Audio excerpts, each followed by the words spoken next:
And so it is.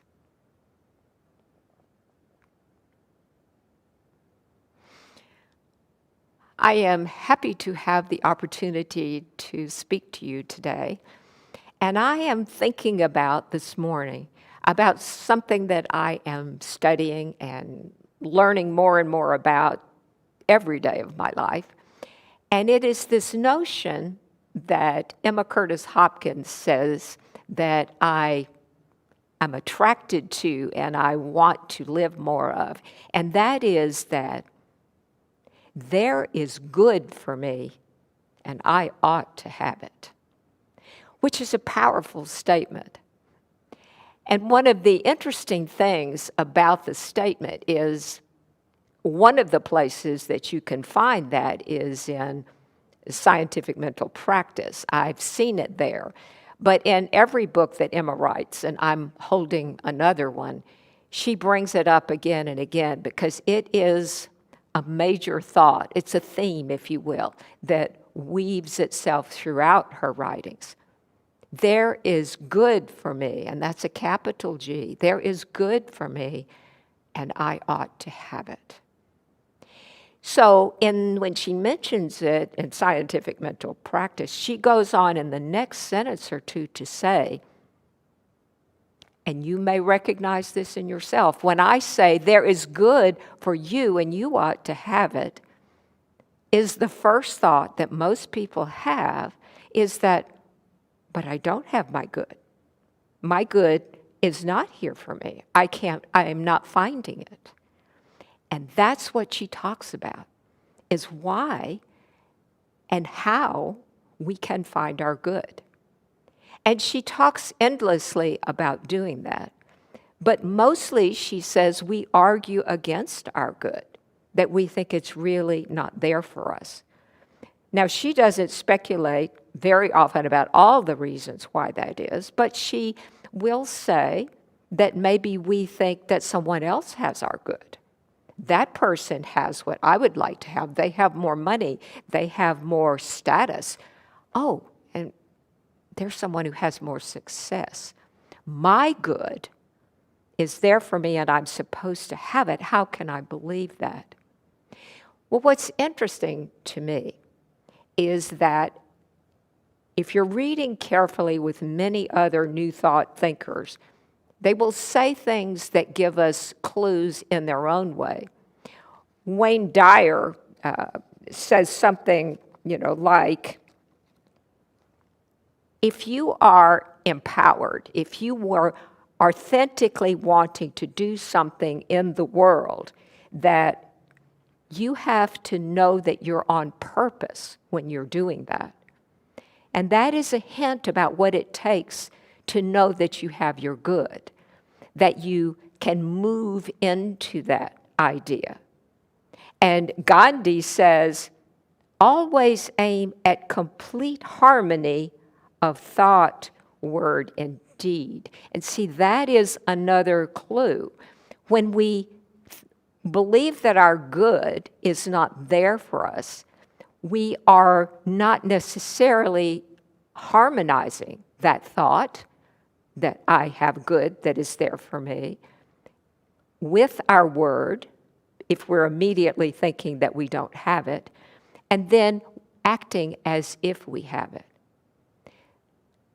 But Emma says in another place that if you do follow through with your action, and she says if you name your good. How do you name your good? What do you name your good? If you do that and follow through, then you will actually experience your good. So I would invite you in this moment, wherever you are, if it's convenient, just close your eyes and tell yourself, what is your good? How would you name your good? And believe me when I say there's nothing small and good. The good that is in your mind, what are your dreams? What are your aspirations? What do you want in life? And your good can change. But what is the good that you would go after in a way, because what Emma also said is your good is your God. That thing that dominates your mind, that you search after and that you want. Your good is your God. Is it health? Is it some aspect of health? Then name that good. Name that specific aspect and say, my health is mine and I ought to have it. Is it prosperity in some way, either prosperity of success or prosperity in money or prosperity in something else, because that is something that you want to name in this moment. Then affirm that and say that that is there for me. We are told in many, many ways that God is unlimited. And the good that we can name is unlimited. What does that mean, unlimited? Our whole life seems to be filled with limitations. Most of them are things that we put on ourselves. Most of them are things we assume are true. But again, if you close your eyes and think about creation, and think about the prosperity, the success, the abundance of so much in nature, it doesn't feel as limited. And that truly is the unlimited nature that we are and that we have. Our own limitations tend to be how much we will allow ourselves to have for whatever reason. So when you are empowered by this truth, if you understand this truth and you know this truth, you let that truth go. My good, my health, if that's what you're naming your good to be, is there for me and I ought to have it. And then you stop and don't try to tell God how to bring that good to you, because there are ways you know not of. We hear stories that we think of as miracles because people have been in impossible situations, and yet the need, the urgency from within them was so great that it was manifested for them. And it may actually be true in smaller ways. How often have you been searching and searching and searching for some particular thing to have it just appear for you? I actually had that happen to me last week with some insignificant thing. But there is no big and little in God. And when I think about how often this one little utensil that I was looking for just seemed to elude me, walking down the aisle of a grocery store, it was sticking on one of those things on the side of an aisle shelf. And I had to laugh. I had to laugh. I have wanted to find it. See, your good doesn't have to be this larger than life thing that you want. It can be anything. What is your good? What is it that you want? What is it that you want to have in life? It may be harmony. It may simply be harmony with family, with friends. And so what Wayne Dyer was saying, what Gandhi was saying, and what Emma is saying is if harmony is what you want, then you also need to allow that to move through your consciousness so that you are in harmony, that you come at your life with harmony and with the idea that my harmony is there for me and I am supposed to have it. So you act from that idea. Whenever God works for us, God works through us, not to us. The for us means that it comes from within and expresses without. So the more often in my day, when I check in and remember that I am always one with God, there is one life. That life is God's life. And that life is my life right now. There is a grace in the giving of creation that is that, I always think of it as that extra little push of the good that comes to me. And when there is some issue in my own life that I am being especially attentive to, I will remind myself, by the grace of God, it is so. But your word, your idea, the way you communicate with God can be very, very different. You may use a different word for God. You may like the term the universe. You may like spirit. Early in the morning when I am doing my spiritual practice, doing my quiet time, I think of the one thing, the power, as the presence, that presence within me. There's an intimacy in that word that I really cherish. But there are times when we want to think of it as the power because we feel that is what we need in this moment. Whatever I need to get me to that place is what I use. And each of us is invited to do the same. I know this idea that there is good for me and I ought to have it is a powerful idea. And once I've come into that, I simply know that I am finding my way to that. So I name it, and I affirm it, and I keep coming back to it. And with God, all things are possible. So there is nothing that you can name. And maybe you keep it in the quiet of your heart. And maybe you share it with no one but that presence, spirit within. And know that that creative process is operating in this world, operating as you and operating within creation, and everything is coming to you. Even Job in the Old Testament said, in part of his lament, he said, within me is one thought, and if I just pay attention to that one thought, it will lift me out of my present circumstance. What is the one thought?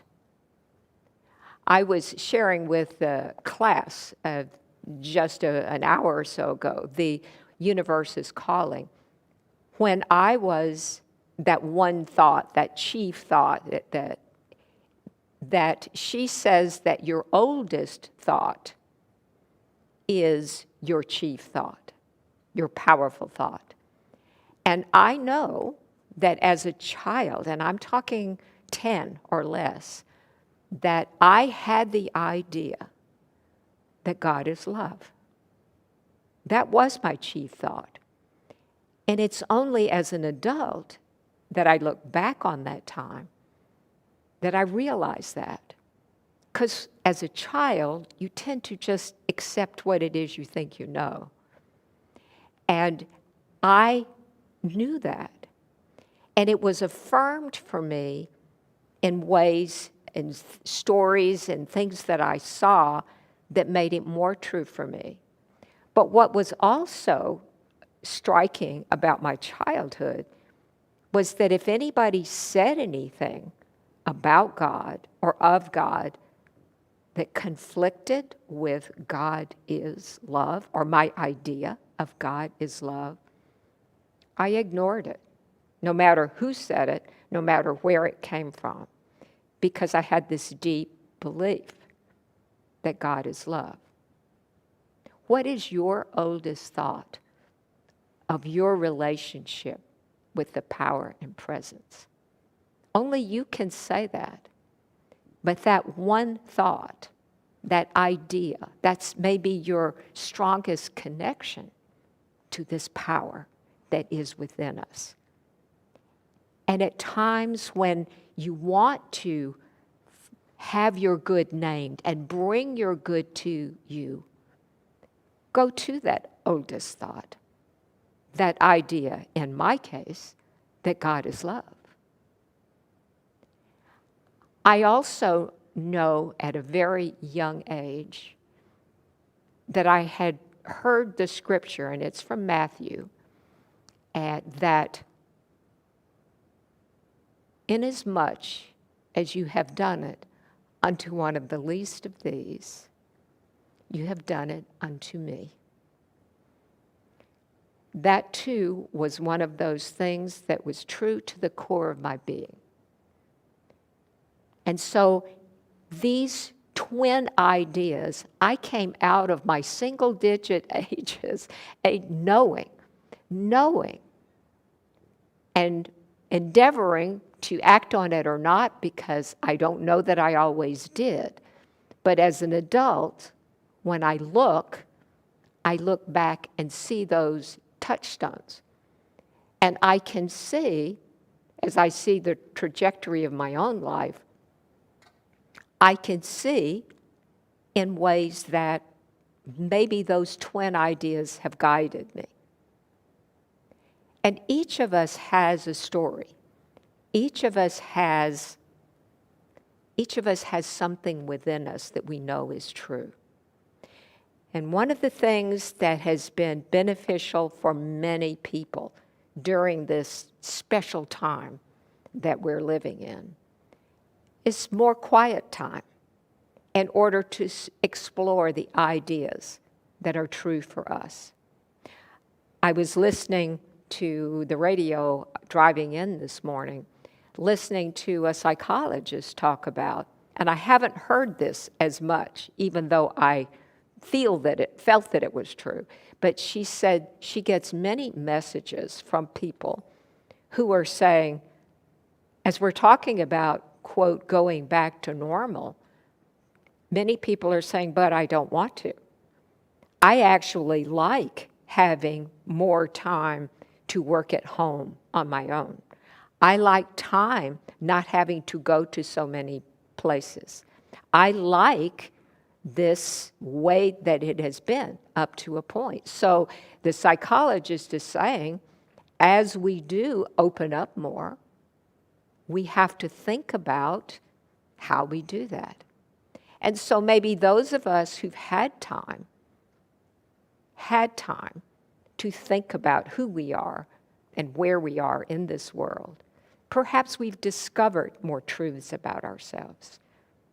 What is that thing that I am now resolved that I want to do? What is my good? Can I name my good with surety and with purpose? Because that is how you can come to that good. You come from that spiritual place. Your good is there. My good is there. And we ought to have it. And so why don't we have it? And we can discover that and get rid of the thoughts that I don't deserve it, that somebody else has it, that it is not really there for me. There is an infinity of substance, God's substance. It's everywhere. And all that we do in prayer is to know that the power, the presence, the Spirit that God is moves upon my word, just as God moves upon your word when you speak, and creates for you your word. What we also know is that all of our words, all of our actions, all of the things that we say and do and feel are part of our word. And so we want to know the preponderance of our words are not only for our good, but for the good of all. Inasmuch as you have done it under one of the least of these, you've done it unto me. And isn't that true? There's only one thing going on. There's only one life. That life is God's life, and that life is my life. So when I serve someone else, when I'm kind to someone else, when I give someone else something they need or want, I am serving God, the God in the other person. And that is the whole meaning of namaste that we've heard, that the God in me honors the God in you. And so whenever we find discord, which doesn't feel like my good to me, when I observe discord, disharmony, that isn't the essence of what God is. And it is not my good that's coming to me. But when I know that there is good for me, and I ought to have it, that is indeed what I get. Because I speak that word with conviction, knowing that oneness, my intimate relationship with my source, is bringing to me all that I name as my good. And that's the way it should be. And as we grow in our understanding, our awareness, our connection, we rise in consciousness. And that is an amazing experience. So I leave you this day with the idea that each of us is special. Each of us is unique exactly as we are. And unique means there really isn't another one just like we are. And that what my good is may be different from anyone else's good, but my good and my receiving it takes absolutely nothing away from anyone else. There is plenty in creation, in the unlimited nature of God. So name your good in the quiet of your own being. Know it, stay with it, and know that all of the power and the creative process of God is moving to make it so in form in your life. And so it is.